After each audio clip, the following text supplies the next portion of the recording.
I thought I was helping her build something real. I thought the contracts meant something. I thought she loved me enough not to lie.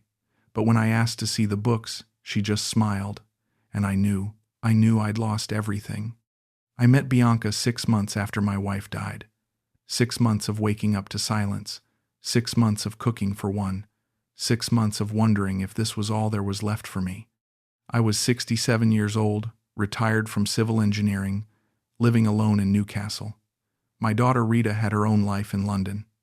I had my pension, my memories, and nothing to build anymore. Then one night, scrolling through my phone because I couldn't sleep, I saw her profile. Bianca, 30 years old, from Cavite, Philippines. Her smile looked real, not posed. Just real. I sent her a message not expecting anything. She replied within an hour. We talked until sunrise. She asked me about my work, my life, what Newcastle was like in winter. She told me about her family, her job in sales, her dreams. For the first time in months, I felt like someone actually wanted to hear my voice. We video called the next night, and the night after that. A month later, I couldn't imagine a day without talking to her. She never asked me for anything, never hinted at money or gifts. She just listened. She laughed at my jokes. She called me handsome. I knew the age gap was massive. I knew people would judge. But when you've been lonely that long, you stop caring what other people think. You just want to feel alive again. After 2 months of daily calls, I told her I wanted to visit. She hesitated. She said her family was traditional, that they might not understand. But then she said something that changed everything. She said, "If you come, Clarence, I want you to meet them. I want them to know you're important to me." Important. I hadn't felt important in years. I flew to Manila 3 months after we first started talking. The flight was long, uncomfortable, and I questioned myself the entire way. What was I doing? Flying halfway across the world for a woman I'd never touched, never held. But when I saw her waiting at the airport, holding a small handwritten sign with my name, all the doubt disappeared. She hugged me like we'd known each other forever. She smelled like jasmine. Her hand fit perfectly in mine. The drive to Cavite took 2 hours. She talked the whole way, pointing out landmarks, telling me stories about growing up there. I just watched her face, the way her eyes lit up when she spoke. When we arrived at her family's house, her mother came out to greet us. She hugged me, called me Kuya, which Bianca later told me meant older brother, a sign of respect. Her father shook my hand firmly. Her younger brother Tommy grinned and said, "Finally, we meet the famous Clarence." They treated me like family from the first moment. We had dinner together that night, all of us crowded around a small table. The food was simple but delicious. They asked me about England, about my career, about my late wife. I told them about Margaret, how we'd been married 42 years, how she died of cancer, how I didn't know how to be alone. Bianca's mother reached across the table and squeezed my hand. She didn't say anything. She didn't have to. After dinner, Bianca and I walked through the neighborhood. The streets were narrow, lit by dim streetlights. Dogs barked in the distance.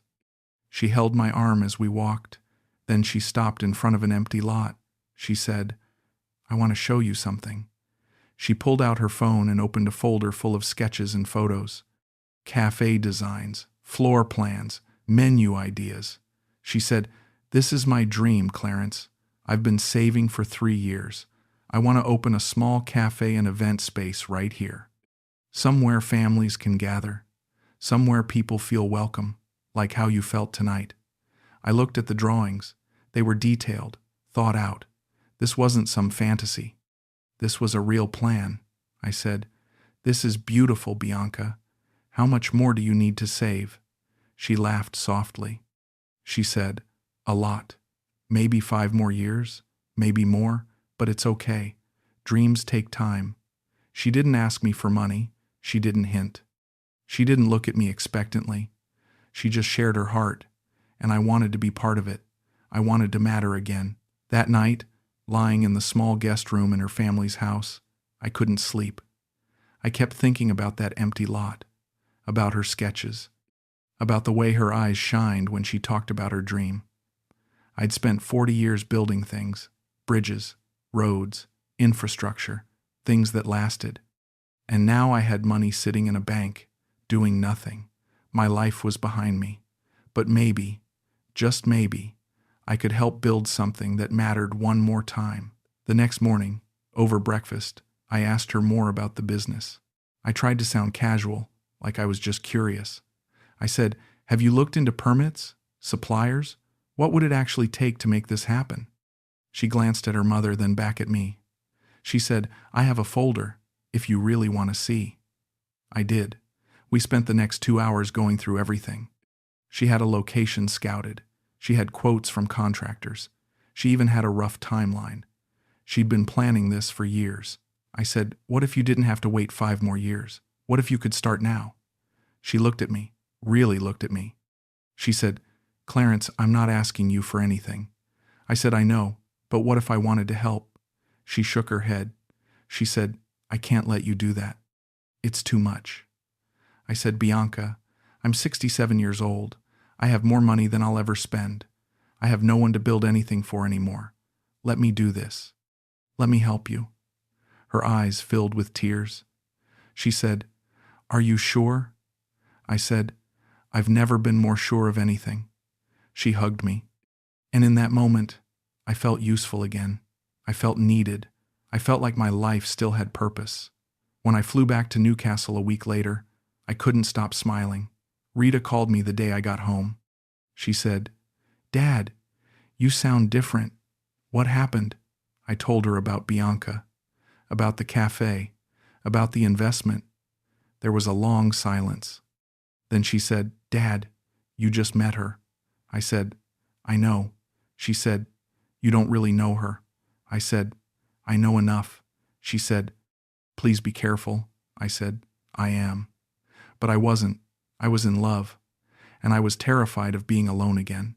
And those two things made me blind. A week after I got back, Bianca sent me a business plan. It was 40 pages long. Rental costs, permits, suppliers, construction timeline, projected revenue, everything. She even had a lawyer draft a partnership agreement. I read it 3 times. It looked legitimate, professional. She said she'd contribute £8,000 from her savings. She needed $35,000 to get started. I went to the bank the next day. The manager asked me what the transfer was for. I said, "An investment." He said, "Overseas?" I said, "Yes." He said, "You understand there are risks with international transfers, especially for business purposes." I said, "I understand," but I didn't. Not really. I just wanted to help her. That night, I video called Bianca and told her I'd sent the money. She cried. Actually cried. She said, "Clarence, you just changed my life. I'll make you so proud. I promise." I said, "I know you will." And I believed her. I wanted to believe her. Because believing her meant I wasn't alone anymore. It meant I mattered. Over the next 2 months, she sent me updates almost daily. Photos of the lot being cleared, contracts being signed, permits being filed. She'd video call me from the site, showing me the progress. She introduced me to the contractor, a middle-aged man who spoke broken English but seemed competent. Everything felt real. Everything felt right. Tommy was always around, helping with errands, carrying supplies. Bianca would joke that he was her unofficial assistant. I liked Tommy. He seemed genuine, easygoing. He'd wave at the camera and say, "We're working hard for you, Kuya Clarence." I felt like part of the team, like I was building something again. Then, 3 months after I sent the first transfer, Bianca called me late at night. Her time. She looked exhausted. She said, "Clarence, we have a problem." My chest tightened. I said, "What's wrong?" She said, "The permits took longer than expected. The contractor had to hire more people. The suppliers raised their prices. We're short." I said, "How short?" She said, £15,000. I went quiet. She said, "I'm so sorry. I didn't plan for this. I thought the original budget would be enough, but everything here costs more than I expected." I said, "Where's the $8,000 you put in?" She said, "It's gone. I used it for deposits. For lawyer fees. Clarence, I hate asking you, but I don't have anyone else I trust. I said, let me think about it. She said, okay, I understand. But I could hear the fear in her voice. That night, I barely slept. 15,000 pounds. That wasn't small. But what was the alternative? Stop now and lose everything I'd already invested? Walk away and let her dream die? I thought about the way she'd cried when I first agreed to help, the way she called me every day to share updates, the way she made me feel like I mattered. The next morning I called her. I said, I'll send it. She said, are you sure? I said, we're so close. I'm not letting this fall apart now. She said, thank you. Thank you. I love you, Clarence. I said, I love you too. And I did. Or at least, I loved the version of her I'd built in my head, the version that needed me, the version that made me feel alive. 3 weeks later, I flew back to the Philippines for the grand opening. Bianca picked me up from the airport. She looked different, thinner, more tired, but she smiled when she saw me. She said, wait until you see it, Clarence. It's beautiful. The cafe was beautiful, exactly like the photos she'd sent. Clean, modern, warm lighting, comfortable chairs, a small stage for events. Her family was there. Her mother hugged me. Tommy high-fived me. Her father shook my hand and said, you made this happen. Bianca stood next to me as customers started arriving. She introduced me as her business partner. Not her boyfriend, her partner. I felt proud. People congratulated us. They took photos. They said the cafe was exactly what the community needed. That night, after everyone left, Bianca and I sat alone in the empty cafe. She held my hand across the table. She said, I couldn't have done this without you. I said, we did it together. She smiled, but it didn't reach her eyes. She said, Clarence, there's something I need to tell you. My stomach dropped. I said, what? She said, there were some unexpected costs. Permits took longer than we thought. The suppliers charged extra. The contractor added fees we didn't plan for. I said, how much? She said, 15,000 pounds. I stared at her. I said, you already asked me for 15,000. She said, I know, but that wasn't enough. The contractor threatened to walk. I had to pay him.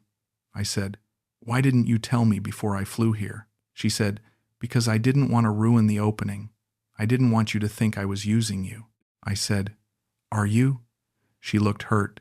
She said, no, Clarence, no. I just need a little more time, a little more help. Then we'll be profitable. I promise. I said, where's the money going, Bianca?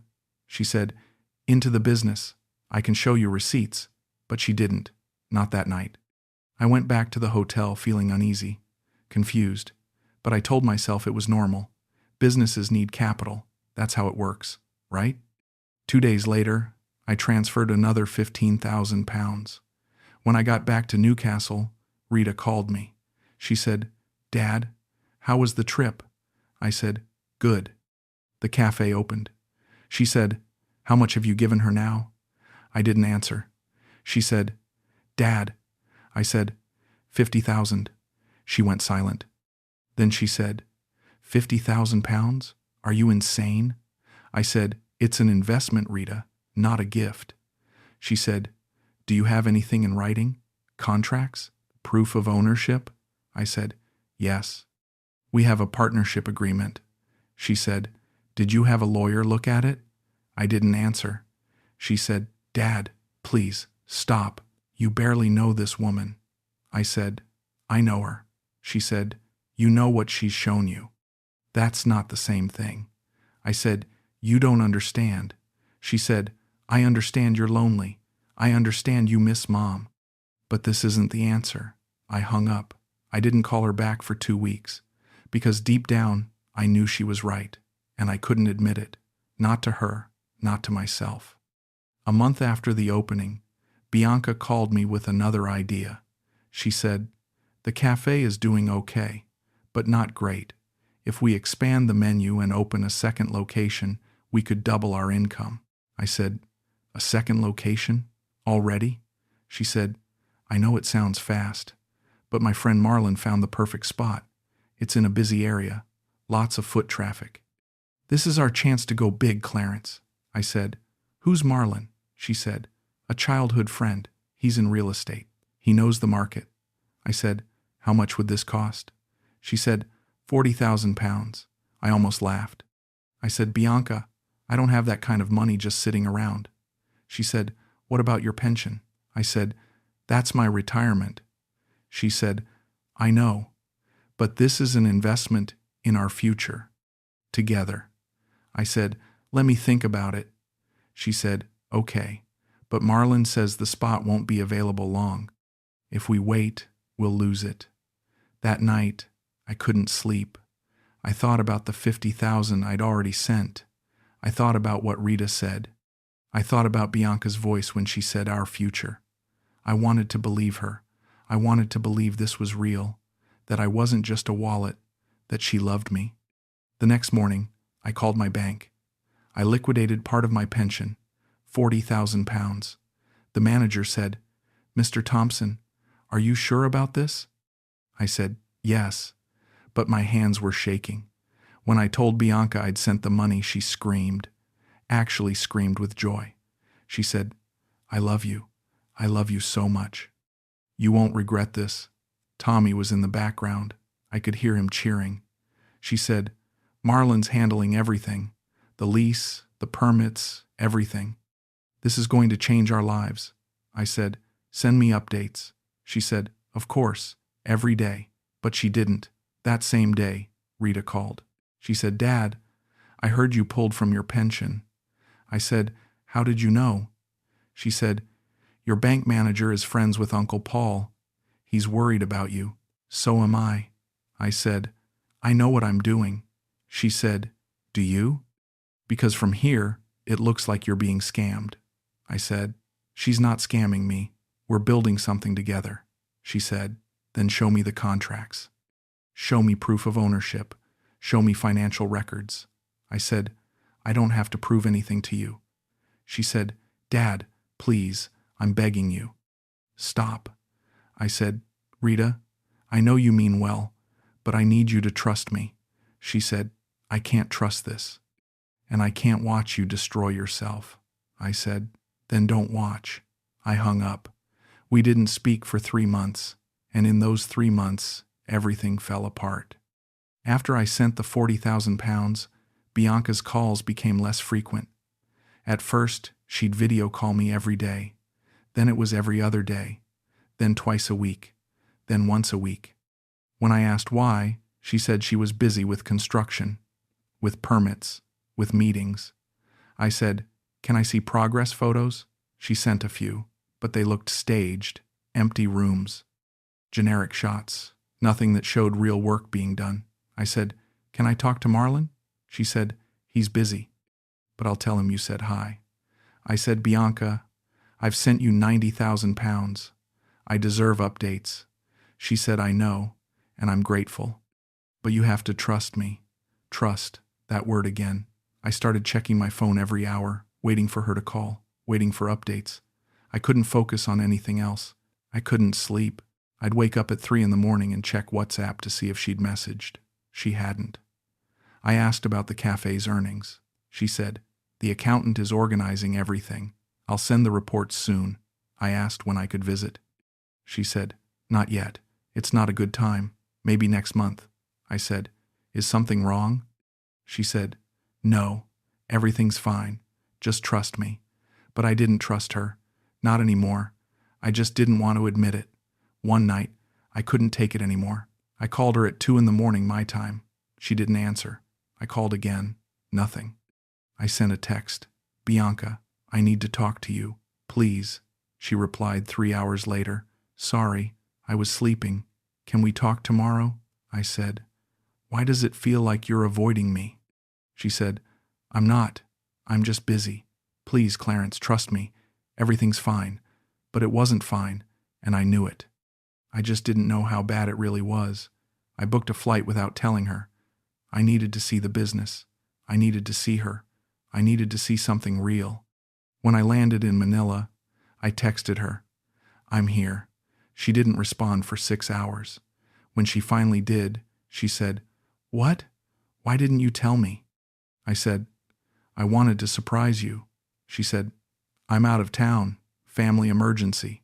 I said, "What happened?" She said, "My uncle is sick. I'm in the province. I'll be back in a few days." I said, "I'll wait." She didn't reply. I took a taxi to the café. My heart was pounding the entire drive. When I arrived, the sign was still up, but the doors were locked. The furniture was gone. The windows were dark. I walked around the building. Empty. Completely empty. I called her. No answer. I called Tommy. No answer. I stood there on the street, staring at the empty cafe, and I felt my chest tighten. I couldn't breathe. I got back in the taxi and told the driver to take me to Cavite, to her family's house. The driver kept looking at me in the mirror. He said, "Are you okay, sir?" I said, "Just drive." When I arrived at the house, her mother answered the door. She looked surprised to see me. She said, "Clarence? I didn't know you were coming." I said, "Is Bianca here?" She said, "No, she's out of town." I said, "Where?" She hesitated. She said, "I'm not sure." She didn't say. I said, "Can I come in?" She nodded. We sat in the living room, the same room where I'd had dinner months ago. It felt different now, colder. I said, "Do you know about the second location?" She looked confused. She said, "Second location?" I said, "The new cafe, the one Marlon is helping with." She said, "I don't know anything about that." My stomach dropped. I said, "Who's Marlon?" She said, "Bianca's friend. They grew up together." I said, "Is he here?" She shook her head. Just then, Tommy walked in. He stopped when he saw me. He said, "Kuya Clarence, I didn't know you were coming." I said, "Where's your sister Tommy?" He said, "She's away." I said, "Where?" He said, "I don't know." I stood up. I said, "Tommy, I've given her 90,000 pounds. The cafe is empty. She won't answer my calls. I need to know where she is." He looked at his mother, then back at me. He said, "She'll explain everything. Just give her time." I said, "Time? I don't have time. I need answers." He said, "I can't help you." I said, "Can't or won't?" He didn't answer. I left the house and checked into a hotel. That night, I didn't sleep. I just stared at the ceiling, replaying every conversation, every promise, every lie. She wasn't coming back. I knew it. But I wasn't ready to accept it. Not yet. 3 days later, Bianca finally agreed to meet me. She said to come to a coffee shop in Manila. I arrived early. I sat there, shaking, rehearsing what I'd say. When she walked in, she wasn't alone. Marlon was with her, tall, well-dressed, calm, too calm. She sat down across from me. Marlon stood behind her. I said, "Where's the money, Bianca?" She said, "Clarence, let me explain." I said, 90,000 pounds. "Where is it?" She said, "The second location didn't work out." I said, "What does that mean?" She said, "The contractor we hired stole the money. He disappeared. There was nothing I could do." I said, "Show me proof." She said, "The lawyer has everything." I said, "What lawyer? Give me his name." She hesitated. Marlon stepped forward. He said, "This isn't helping anyone." I looked at him. I said, "Who the hell are you?" He said, "I'm her partner." I said, "I'm her partner." He said, "Not anymore." I looked at Bianca. I said, "Is that true?" She didn't answer. I said, "Did you ever care about me? Or was I just a bank account?" She said, "Clarence, I thought we could make it work." I really did. I said, "That's not an answer." She said, "Things got complicated." I said, "Complicated? I gave you everything. My savings, my pension, my trust. And you gave me nothing." She said, "That's not true." I said, "Then show me the records. Show me where the money went." She looked at Marlon. He said, "I think you should go." I said, "I'm not going anywhere until I get answers." He said, "You won't get them here." I stood up. I said, "I'll take you to court, both of you." Marlon smiled. He said, Good luck with that. Bianca didn't even look at me. She just stared at the table. I walked out of that coffee shop and I kept walking. I didn't know where I was going. I just walked. Hours later, I ended up on a bench near Manila Bay, watching the sunset, thinking about how stupid I'd been, how blind, how desperate. She never loved me. She loved what I could give her, and I loved the idea of being needed. That was my mistake, not the money.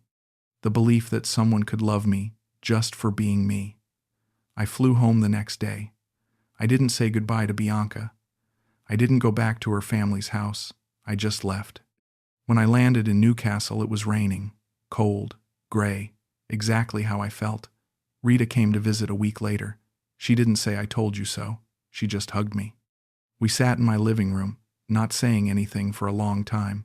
Finally, she said, "How much did you lose?" I said, 90,000 pounds. She went pale. She said, "Dad." I said, "I know." She said, "Can you get it back?" I said, "I talked to a lawyer. He said international cases like this almost never work.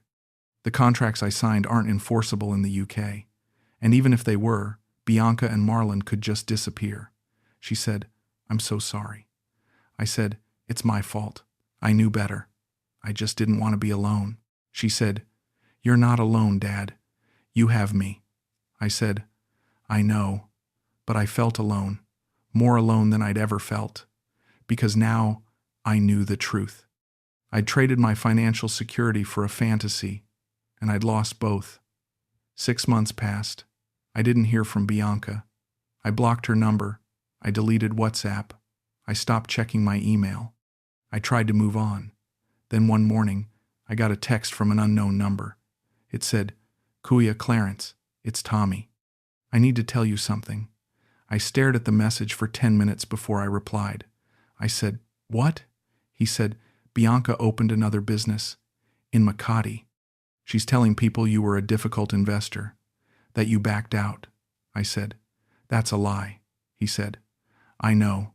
I'm sorry. I didn't know what she was planning. I thought it was real." I said, "Did you get any of the money?" He didn't answer. I said, "Tommy?" He said, "I have to go. I just thought you should know." I didn't reply. I deleted the message. I haven't heard from him since.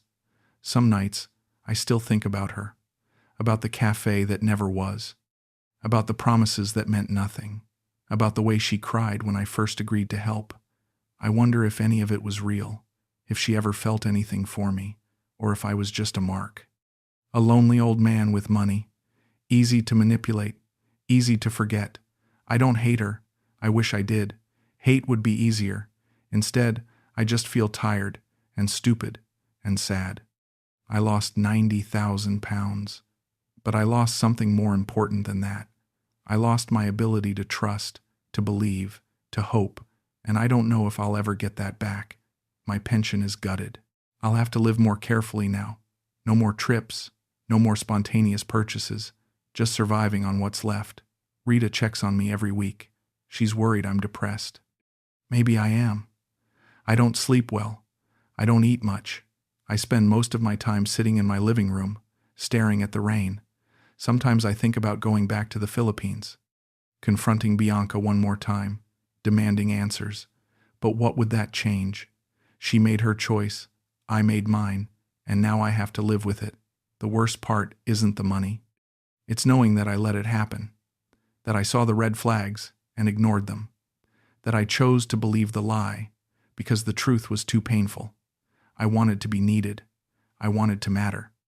And she saw that. She used it, and I let her. People ask me if I'll ever date again. I say no. How could I? How could I ever trust anyone after this? How could I ever believe that someone loves me for me, not for what I can give them? I can't. So I won't. I'll spend the rest of my life alone, but at least I'll be safe. At least I'll still have something left. That's what I tell myself. But deep down, I know the truth. I didn't just lose my money. I lost my faith in people, in love, in myself. And that's something I'll never get back. 6 months after Tommy's message, I stopped thinking about Bianca every day, then every week. Now, I only think about her when I see my bank statements, when I remember what I used to have, what I used to believe. I don't wish her harm. I don't wish her success either. I just wish I'd never met her. I wish I'd stayed lonely, because loneliness is safer than hope, and hope is the most expensive thing I ever bought. Looking back now, I see it so clearly. The way she never asked directly, the way she let me offer, the way every problem had a price tag, the way she disappeared the moment I questioned her, the way Marlon was always there, in the shadows, pulling the strings. I see it all now. But what good does that do me? Clarity doesn't pay my bills. Understanding doesn't give me back what I lost. So I sit here, in my small house in Newcastle, watching the rain, and I wonder what happens to men like me. Men who believed too much, who trusted too quickly, who wanted love so badly they didn't see the price. I don't have an answer. All I know is that I'm still here, still breathing, still waking up every morning wishing I hadn't, but I do, and I will, until I don't. That's all I have left now. The promise that someday this will hurt less. That someday I'll stop checking my phone for messages that will never come. That someday I'll forgive myself for being human, for being lonely, for being stupid enough to believe that someone like her could love someone like me. But that day isn't today. Maybe it never will be, and maybe that's okay. Maybe some mistakes don't get fixed. They just become part of who you are. A scar you carry, a story you don't tell, a lesson learned too late. I thought I was investing in our future, but I was just paying for my own destruction. And the saddest part is, I'd probably do it all again, because the alternative, being alone forever, still scares me more than losing everything. And that's the real nightmare. Not that she took my money, but that I'd give it to her again, just to feel needed, just to feel loved, even if it was never real.